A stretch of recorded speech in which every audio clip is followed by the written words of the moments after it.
everything going? It's Chris again here in HitLab New Zealand. So remember in the very first episode, we talked about the basics around 360 videos and the operation of a 360 camera, how you can use that to capture those fancy video footage.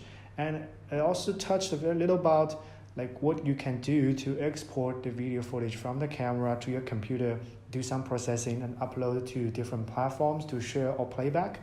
It turns out that video post-production is actually a kind of heavy task. Some of you devote a lot of time into it, and it's really related to how your final project looks like. And I feel like it would be great if you got a basic understanding like what the general workflow it will be like, and you're gonna deal with this original video footage and go through several steps until you have your final project ready. So in today's episode, I'm gonna talk in details, like give you the general idea of what I usually do to scope out this project. Like when I have the 360 footage ready, what I will do with it and what the steps I took. And then after that, you will see what kind of work you will have if once you have your own video footage, and then you will start rolling your project forward. So the hardware and the software I'm using here is still the Recon Theta V360 camera, and also I'm using this Mac with the software is Adobe Premiere Pro as the video editing software. Some of you have a different 360 camera or different software for this video processing, such as the Final Cut Pro X. Well, that's actually does not make too much difference because the general workflow stay the same for all those video post-production projects. Once you grasp the general idea of the workflow, you find them universally applicable for different kind of setups. And of course, to start video editing, we should have some video footage. Let's grab the camera and go outside shooting some 360 videos. Let's go. Now let's say we have several video footage ready from the camera. I'm gonna start the post-production process. But of course, the first thing you're gonna do is to set up the project file on your computer, because you're gonna maybe have several video footage as the original file. You're gonna have other stuff like music or cover image and other narration stuff want to add on. So you're gonna want to cover all this bunch of stuff, pack them in a folder. The reason to do that is, first, it's well organized. It's always good to be well organized. Another thing is that in some of the large projects, you may want to hand over part of the job to the other teammates. And if you have everything set up ready in one folder, it will be very easy. Someone just grab that project folder and start to continue on your work. They will not get messed up with different other stuff. So that's always a good way to start doing these things. So what I regularly do to set up the project folder is start with creating some new folder on my computer. Let's just call it 360 video tutorial demo. And in this folder, what I really do is create another two. First is called live works. This is where all your project related file will be staying at. Another one I just call it raw. This is where you're gonna store all your video footage coming out of the camera as like the storage of everything coming out of the camera, the video files. In raw file, what I regularly do is set up one folder called original and another one called stitched. You're gonna find out what these two means too. And then live work, what we usually set up is several files. The first one is called project. This is where Adobe Premiere project will be staying into that. Second, export is where you're gonna put all your exported video final footage into that thing. And there are several others contain those related resources. First is the GFX, means graphics, with all the graphics goes to SFX, sound effects, all these sound files. And MX means music, all your music file will go stay in there. And another one is VFX, like the intro roll, all the visual special effects. So these are things what you're gonna have. Another thing you're gonna do is remember that the project is where it starts. So now we have this folder projects set up. It's now the time to start exporting the video footage from your camera.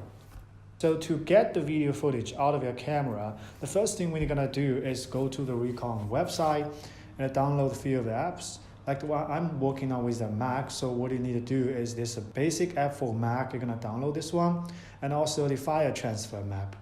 So after install, you got two files ready here. This like the white one and this black one. So the white one will be file transfer. The black one is for the video conversion. So we're gonna launch this one first. So we're gonna launch this one and get your camera connected via a micro USB cable. So I figured out it does not require to turn on the camera, but just directly connect it like a USB drive.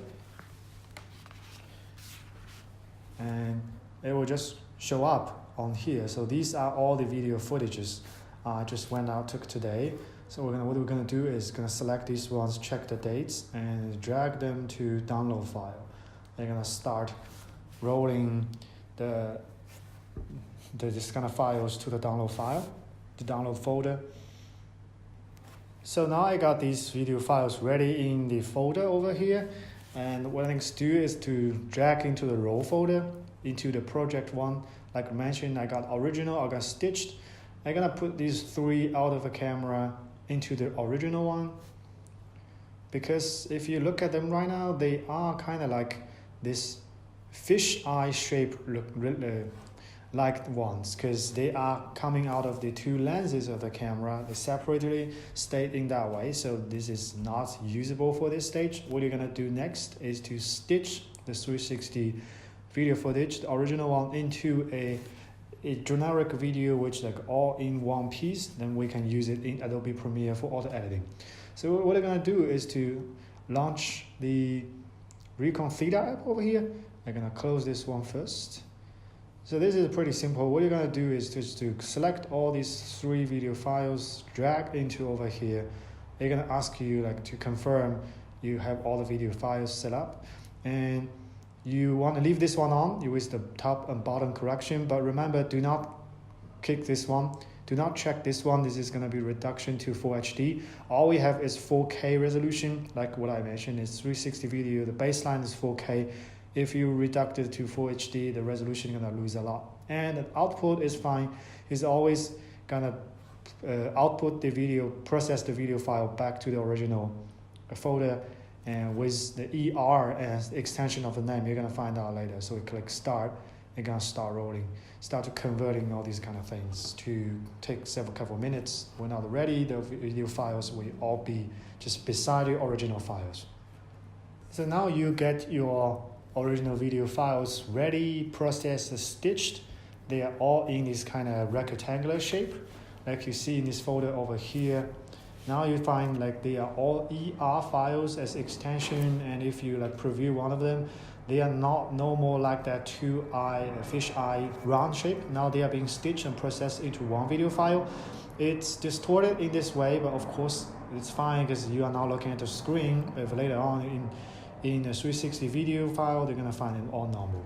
So let's move these three ready ones into this stitched folder over here.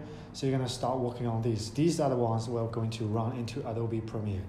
Yeah, so next step is what we're gonna do is we're gonna start Adobe Premiere Pro, and I'm gonna show you how you can import these video files into the Premiere Pro project and start doing around, like editing around with them. So what we're gonna do is to initiate Premiere Pro on the computer. So once the Premiere Pro is start up, what we're gonna do is create a new project and give a name like 360 Video Demo 1, and select the location to be the file we were just working on. It's on desktop. We got this one demo here, and we remember go to LiveWorks. It should be in the project file. Confirm that all these kind of things is fine. Just create a project, and there goes the main window. So the first thing you're gonna do is to import the processed video files into the library over here. So you go back to your stitched ones. So what I would recommend you do is not dragging the video files, but just dragging this entire folder, is to keep this videos in the library is organized as well. So Adobe already processed these ones. So you can see all these three over here. You're gonna click on them to preview it over here. Yes, so see, this still got a like distorted 2D image way, but it's okay. We can see what it looks like in a 360 video view. So what you need is to go here down here, find this button, toggle VR video display. If you don't find it, you can go this button editor and find the extra one over here, drag onto toolbar if you didn't find it one. But all I've already had is, so I don't need that one. So if you click it, you're gonna go to this 360 like VR little window, so where you can use your mouse to drag around. But this rectangular view looks kind of too small. What I'm gonna do to expand it is to right click, go to VR video settings. What I regularly do is 135 degrees for horizontal and 110 for vertical.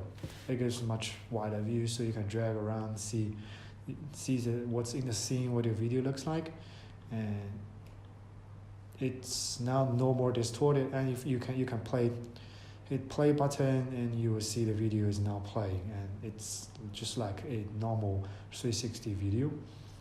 And the next thing, to start editing, you need a sequence. So go here, this is a new button, new item button here, click it and select a new sequence. And this is now quite important, is to select the right preset for your sequence, because the sequence is gonna match the original setup of your video footage. So the first I will go to the preset. Adobe Premiere already supports some of that. Is a VR monoscopic. You're gonna select this 4K resolution with ambient sonic, because all the camera supports already. So with that setup, and you're gonna settings, you're gonna make sure these are all on the right resolution, frame rate, and also in VR video, you're gonna confirm that this projection equirectangular is selected and with degree 360, 180 set. When it's all done, you're gonna give a name. Say we can say sequence 01, edit 01, and press OK. So you're gonna sequence ready. Now you have a timeline to work on. What you're gonna do is just drag the 360 videos onto the timeline, and drag another one on the timeline, just like a regular one. And so you can just go to any point on this timeline to click play to start viewing. So this video here, video file here is same. You need to see this VR view window. Click the plus button, drag that VR view window down to the toolbar over here, and then click it, and you're gonna want to set up this view angle thing. Again, 135. Again, 135 for the horizontal, 110 for vertical. And yeah, you can see it's draggable, and just look around, and you're gonna see that thing, the video is already playing. So what's left is almost the same. You're gonna do some cutting, like say I want to cut the front part and this is the back part, because these things may not be showing the video, and I'm gonna delete them.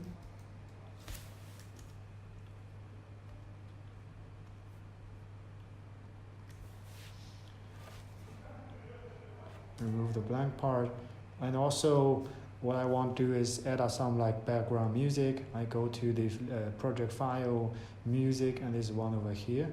I want to just drag into the library first. Do not drag in the MIDI file directly to the timeline. Drag in here first, and then put it to the video file. Turn down the volume a little bit, and you're gonna want to play it. You're gonna see the video file is on the back. So that's pretty much it. You do the cutting and remove the extra part. We did done some basic editing. Now you've got some basic editing of your 360 video file. You add on background music, you test it in Adobe Premiere Pro, and everything looks fine. The next step is to export the project file to be one video file that contains everything, like one 360 video file that has the music, has everything you've just edited. So what we're gonna do is to go to the timeline, make sure everything is ready over there, remove unnecessary parts, and then go to File, Export Media, or use the shortcut Command M. I'm gonna bring up the exporting file, make sure all this timeline being selected. These settings are fine. So regularly, I do not use the direct export from here. Well, I'll just send the video project to Adobe Media Encoder, which does the job much better. So I just make sure it's all selected, and then click on Q. It's gonna bring up this Media Encoder. So you see the sequence edit one is over here, and I'm gonna set up where I'm gonna edit to. So I'm gonna set up to the desktop video tutorial live work. Remember the export file, just set it, so it's going to be exported to there. And another thing important is to make sure the preset is right. So what we're going to do to set up the preset is to go here to preset browser, click on this button and create a new encoding preset. And when it's coming up, we're going to give a name called like VR 4K. And make sure the format is right. They're gonna base on the existing one, which we go to VR monoscopic match source ambisonics. I go this one, and we're gonna say make sure the width is 3960 and 1920. It is the 4K. Yeah, 3840 and 1x20. 1920 is the resolution. And also here in the bottom, we're gonna make sure the VR video is being checked. So VR is video is VR, and the frame layout is monoscopic. So then you can save your preset. What I already have one, so I'm not going to save it. This is one I used to have. Is a VR 4K resolution is fine. The format is fine. So you're gonna drag this one to here and make sure this format codec is right. The format preset is VR 4K, and I'm going to go to the place where I set up for output, and then I'm going to click this play button, and Adobe Premiere are going to start encoding and compressing, and give you a couple minutes and we'll get your 360 video all ready and running. So now you have your sequence and all the videos being processed and compressed into one file, and Media Encoder just did its job to get everything ready. You're gonna file here, and if you directly play the play button, you're gonna find it's still in this distorted format, which is kind of weird. So what we're gonna do is we're gonna bring back the Recon Theta app, which you used to convert the original video files. What's good that this one actually also plays as a video player. So if you drag your ready-made 360 video file into the player, you're gonna read it and give you this VR ready view where you can drag around and see other stuff, and even to zoom in a little bit to bring it to the level where everything looks all good. So you can preview your 360 video file, see if everything is right. If there's any stitching like seams, it looks like everything is all good, then your video files are good to go. So now you got the idea of what a 360 video post-production process generally looks like, and what I usually do with that, and what's the step you're gonna take if you go through that process. But it seems like I touched different little things today, like several different softwares, this dragging, dropping, processing, and maybe make you kind of confused what I really gonna do for this video production. Is that really complicated? But actually, the purpose of doing this is that just give you a generic understanding of what a video post-production process looks like. So you're gonna hold the idea, if you go into these kind of projects, where to start and what's the next after that. And in the future episodes, I will more go into different details about the video post-production. There's really a lot to talk about, whether to add more effects to your video, to adjust the 360 viewpoint, or even add on 2D images into your 360 video to make it like more abundance on information and more engaging to watch it. So stay tuned for future episodes. Hope you guys enjoyed. If you want to see more like this, click the subscription button right now, and I will see you in next video, and hope you guys have fun. Thank you.